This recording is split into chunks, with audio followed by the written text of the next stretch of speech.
Halo, selamat siang, selamat pagi, selamat malam. Berjumpa lagi dengan saya di Roasting Film. Hari ini kita akan merangkum sebuah film yang menurut saya film ini sangat menegangkan sekaligus memacu adrenalin kita, yang bergenre drama thriller yang ada kaitannya dengan permayatan. Mungkin menurut saya ketika kalian menonton pasti akan sangat seru karena banyak sekali adegan-adegan yang cukup mengejutkan sekaligus menegangkan. Maka ayo kita segera mulai saja dan ayo kita nonton. Ready? Let's go.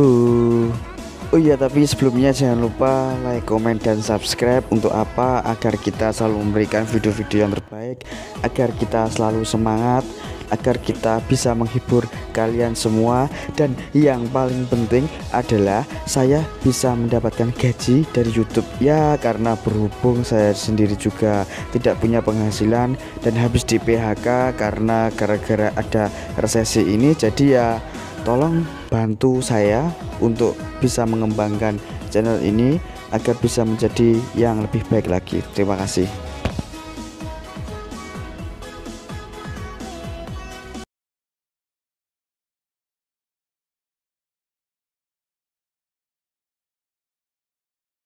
Film ini akan menceritakan tentang seorang aktris dunia yang sangat terkenal bernama Anna Fritz yang tewas misterius di kamar mandi saat pesta berlangsung. Scene dimulai dengan narasi dan seorang petugas rumah sakit yang membawa jenazah Anna. Petugas itu bernama Paul. Ini dia. Si Paul ini pun secara sengaja memotret wajah Anna dan mengirimkan foto tersebut kepada teman-teman dekatnya.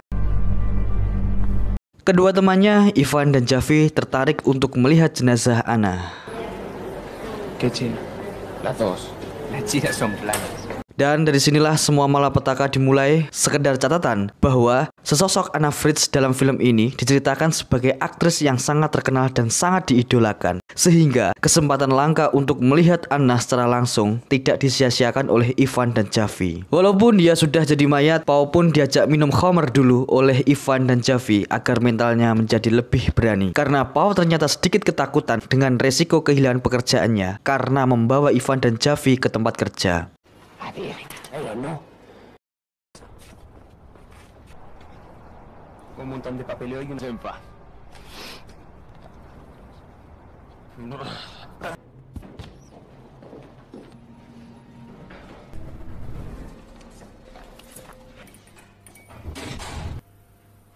Masuklah mereka ke ruang mayat. Saat kain dibuka, betapa kagumnya mereka bisa melihat Anna Fritz secara langsung. Lleva pocas horas aquí. Mira, Fritz. Ivan pun langsung meraba gunung Semerunya si Anna, dan itu sangat gila. Mayat loh itu padahal. Agar suasana semakin meriah, Ivan pun mengeluarkan narkobanya yang sudah dia bawa, dan mereka pun mengkonsumsinya. Setelah agak ngefly, Ivan pun kembali menghampiri mayat Anna lagi, dan entah apa yang ada di pikirannya, si Ivan pun mengutarakan sebuah ide gila untuk melakukan pengindahaian kepada mayat Anna. What the fuck, man? Javi sendiri yang sejak awal ketakutan berusaha keras untuk tidak terlibat, tapi ia tak sanggup melarang keinginan kedua temannya tersebut. Akhirnya Ivan pun melakukannya. No se la va a tirar.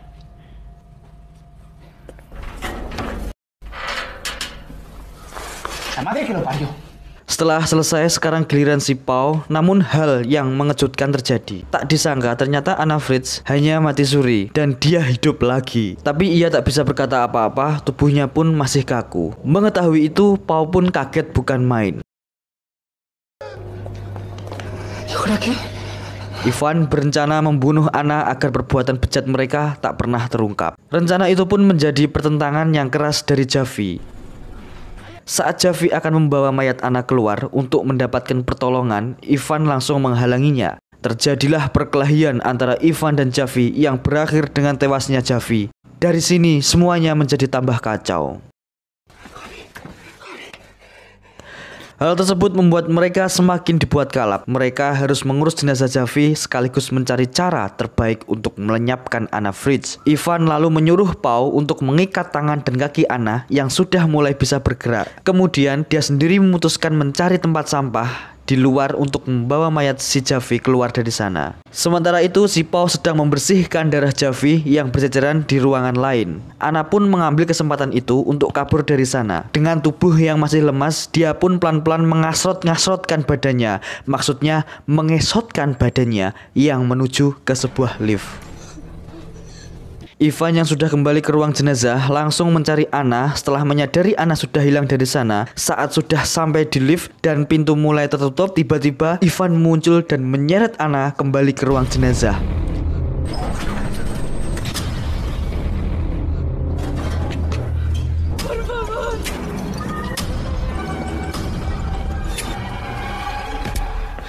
Karena sudah kagok edan, Ivan pun menyuruh Pao membunuh Ana. Tapi karena Pao pada dasarnya remaja yang soleh dan taat agama, dia pun tidak sanggup dan menolak perintah dari Ivan. Kemudian Ivan memaksa tangan atau untuk membekap mulut dan hidung Ana sampai dia kehabisan napas.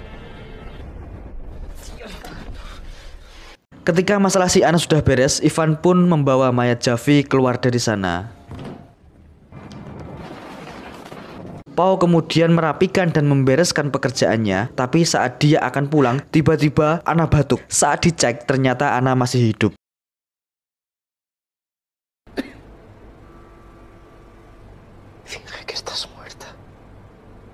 Di saat bersamaan terdengar suara Ivan membuka pintu.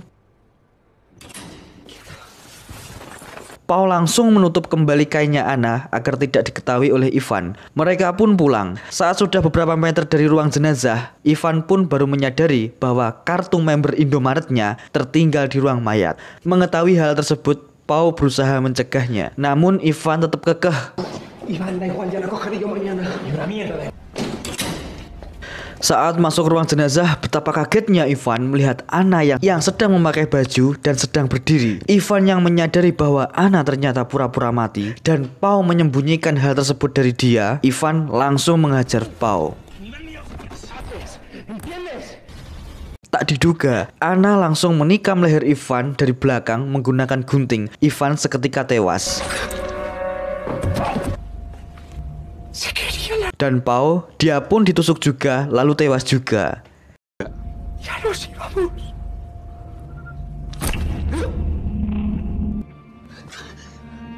Terakhir, dia menusuk perutnya sendiri.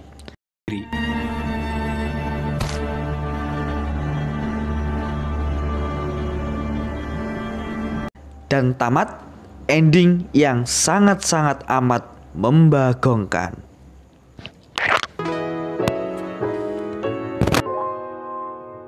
Film ini menyisipkan beberapa pesan baik bahwa terkadang kesenangan yang bejat dan menjijikan dapat menjadi awal kehancuran, bahwa perbuatan jahat hanya akan melahirkan perbuatan jahat berikutnya. Menyembunyikan kejahatan tetap akan melahirkan kesengsaraan. Seandainya Pao dan Ivan mau menyerahkan diri, mungkin hidupnya akan berakhir di penjara, tapi setidaknya ia tidak mengalami nasib setragis itu. Terima kasih, saya dari Roasting Film yang bertugas mewakili seluruh rakyat pengangguran di Indonesia mengucapkan terima kasih yang sebanyak-banyaknya kepada seluruh pemirsa.